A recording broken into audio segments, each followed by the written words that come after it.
Hi everybody, I'm Tim from troutandfeather.com, and in this fly tying tutorial I'm going to give you some tips on how to use the split thread technique. Stay tuned.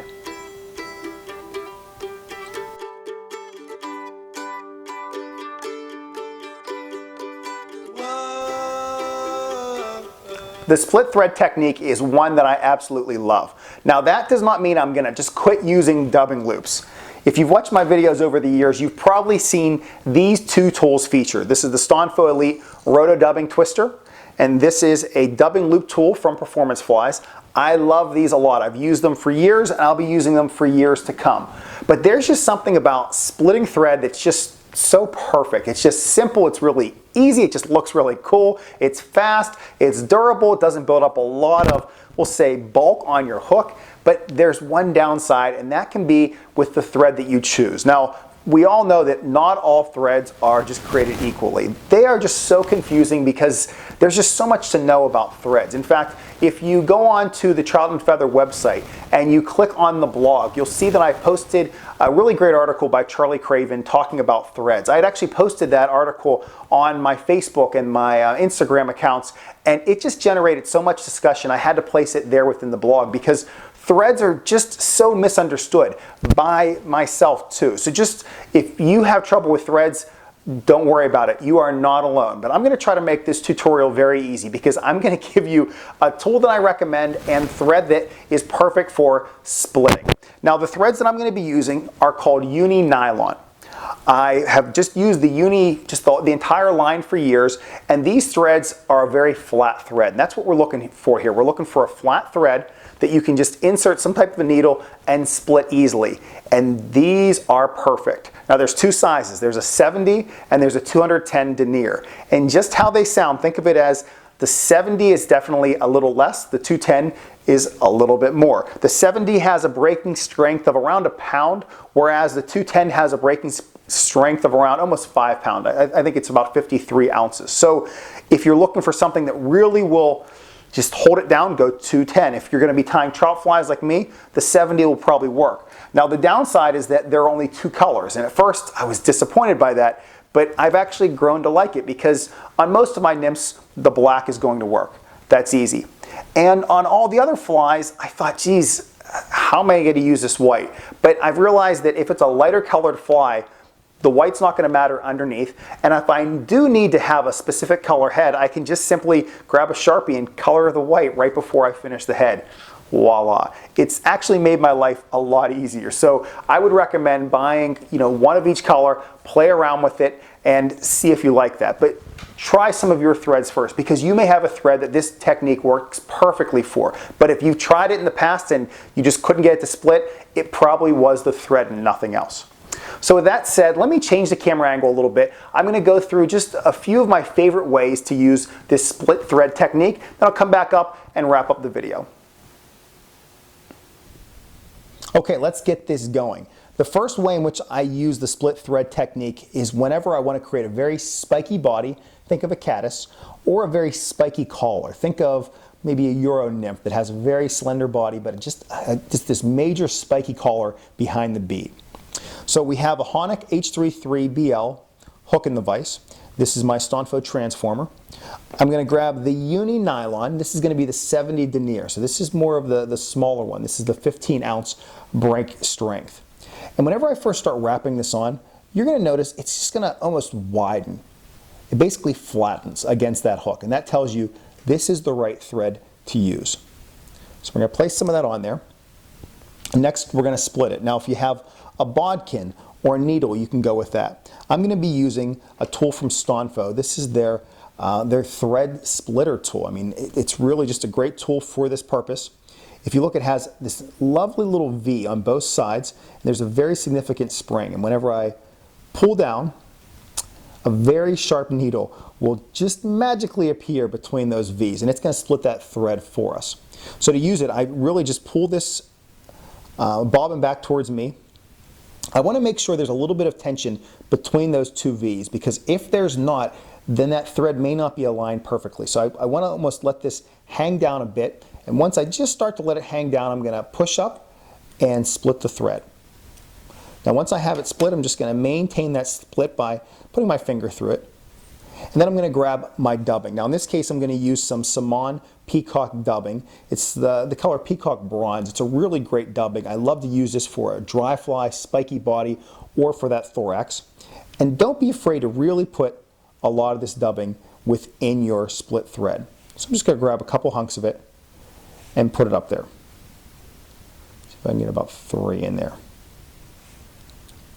All right, next I'm just going to pinch it closed and then take my finger out. And I'm going to go back to my bobbin and I am going to spin my bobbin. I'm going to spin it, we're going to go counterclockwise. And it's going to have to spin about 100 times. I'm not going to sit there and count that. But what I'm going to do is just kind of leave this thread going around my finger. And then eventually I'm going to start to lower it. Whenever I start to lower it, you're going to see this material start to spin. Then I'm going to work my finger back and forth. And we're allowing all of that spun thread to kind of work its way up towards this material and lock everything in place. Now if we stop spinning and it's not completely locked yet, then whenever I go to pull this material or if I go to palmer it, it will pull right out. So I really want to make sure that it's locked there. And now as it's starting to spin, I'm just going to go back through with my fingernail, just run my fingernail up and down. You're going to see some of that material will come out, but the rest of it's going to remain. It's going to be very spiky. And that's exactly what we're looking for. So now it's definitely locked in place and I can start my process of winding it forward. So to do that, it's going to be very simple. Let's just get back to a point where the material starts. And here I'm going to start the palmer technique, which is basically I'm just going to wet my fingers a little bit and just kind of help these materials go towards the bend of the hook as I wind them forward.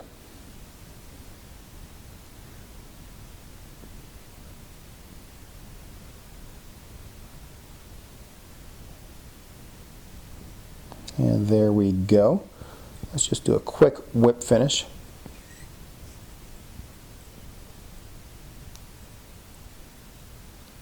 Now this would not be the complete fly. I guess you probably could fish this if you wanted to, and I think it would probably fish fine, but I'm thinking this is definitely just a part of a finished fly. Now at this point, it may not look like much, but what I'm going to do is just kind of help these materials back, and you're going to see that they definitely have that spiky look to them. If you have a dubbing brush and you want to pick them out a little bit, you definitely can. They're not going to go anywhere. It's just going to look kind of like a frizzed out haircut. That's exactly what you want it to look like. Now if I'm going to be creating a collar, it's probably not going to be that much. It's probably just going to be one of those tufts of dubbing. If I'm creating the whole body, then I'm probably going to need a little bit more, and I'm going to start back a little bit closer to where the barb would be, basically above where the barb would be, and run my body forward. Now if you notice that some of the material you're using is synthetic and it just spiked out too much, if it's a little long for your liking, that's okay. What I do to fix that, I just try to bunch it all up and work it towards the eye and make a trim there. See its length now? If there's any I have to kind of get back in shape, I can simply do that with my scissors, and then we are good to go. So that is one way that I absolutely love to use this split thread technique. Now let me show you another. For the second way in which I just love to use this technique, we're going to be using a material that is just incredible, but it can be difficult to work with at times, and that's CDC. So what we're going to do is we're going to insert the CDC into this split thread loop. Now before we get anything going, imagine we have everything up until the point where we need to insert the CDC. Let's prep the CDC first. Now what I did was I took a CDC feather, this is the other half of it. I stroked all these fibers down towards the base of the stem. Then once I had them all basically going perpendicular to the stem, I stuck them in this tool, basically a bulldog style clip. And once they were in this tool, you can see all those edges sticking out. I basically just trimmed them away with my scissors. So now they're ready to go. So let's kind of speed up to where we're going to be here. We've got the same hook. I'm going to be using the UNI-Nylon again. This is the 70 denier. The color is white. Just like before, you'll see it flatten as soon as it gets tied onto this hook. Now, the question is going to be, when do we want to use CDC in this type of this situation? And there's a couple that I really love to use it. For starters, on a lot of my nymphs at the front, I'll put CDC. I'm talking behind a bead. It's not intended to make the fly float in that situation, but there's just a lot of movement with these feathers. They'll represent legs very well. If we're going with the dry fly, maybe a caddis, I love to palmer them up on the front of the hook like we're going to do in this situation right now. And the other way that I absolutely love to use these CDC fibers is whenever I'm creating some type of a mayfly emerger, I have a parachute post, then I'm going to split my thread, put the CDC fibers in there and wrap it around the post helicopter style. It just looks extremely buggy. It will help the fly float. Those CDC fibers will just move around when they start to get wet. Absolutely try those 3 methods. And also, if you're into soft hackles, instead of using Hungarian partridge, go with CDC. You will absolutely love the results. We're going to use our Stonfo tool again. I'm just going to pull the thread back towards me, let it hang a little bit, insert my tool, get a little bit of tension, split the thread. Now when we're using CDC, this can be a little bit more difficult because we have a lot of stuff going on here.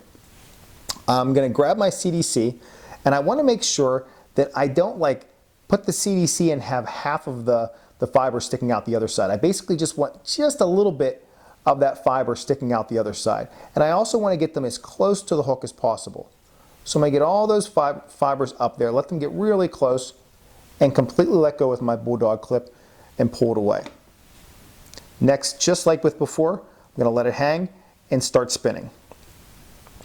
After it starts to spin, we'll say it's gone around 25, 30 revolutions. I'm just going to let it work its way up. My bobbin right now is still spinning. I'm just going to watch these fibers really start to turn. I'm going to spin my bobbin a couple more times. And now these fibers are definitely getting locked in place.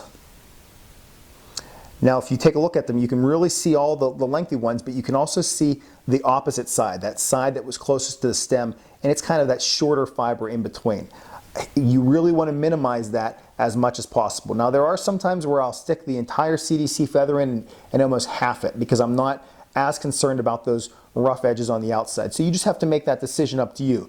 By leaving that smaller side in there, it's going to really create a little bit more bulk in the center and add mass to the fly. So you have to make a decision if you want that or not. If you don't want that, you just want that leggy CDC flowing, then you can split that CDC nearly in half. Now at this point, I have a little bit of thread I have to make up for. So I'm just going to wind that forward a couple times.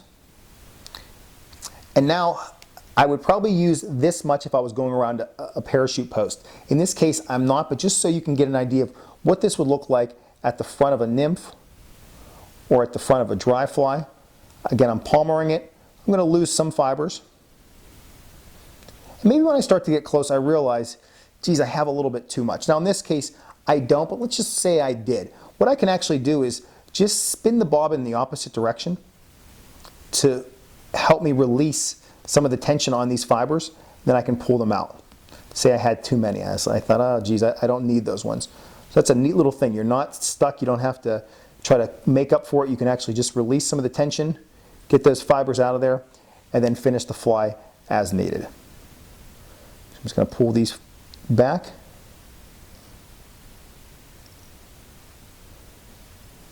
Get a little half hitch in there.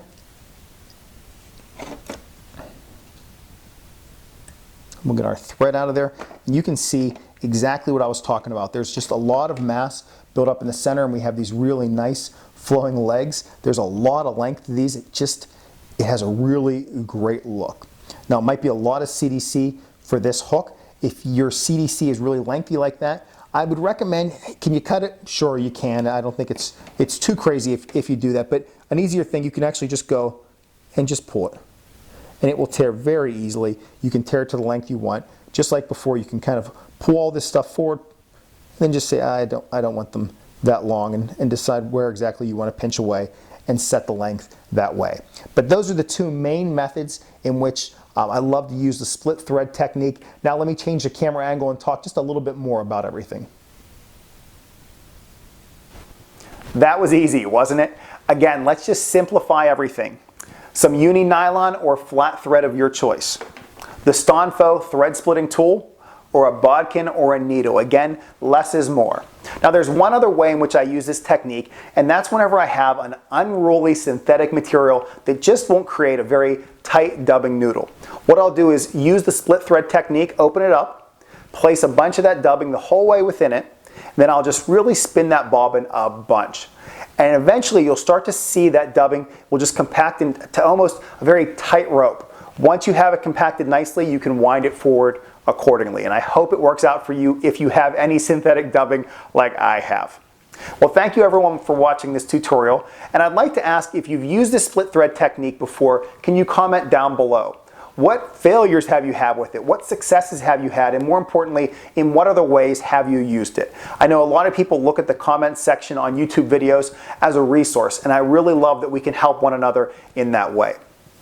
If you'd like to watch more fly tying tutorials like this, you can check out my website, which is troutandfeather.com. Click on fly tying videos. Then I have a whole page that houses similar videos like this, and it's called something like Tools, Materials, and Techniques. There's a bunch of videos, and I hope you enjoy them. If you're into social media, Trout and Feather is on Facebook and Instagram, and I'd love to have you follow me there. If you have any questions for me, you can email tcammisa@gmail.com, or again, you can comment down below. Thank you again, everyone, for watching, and I'll see all of you next time.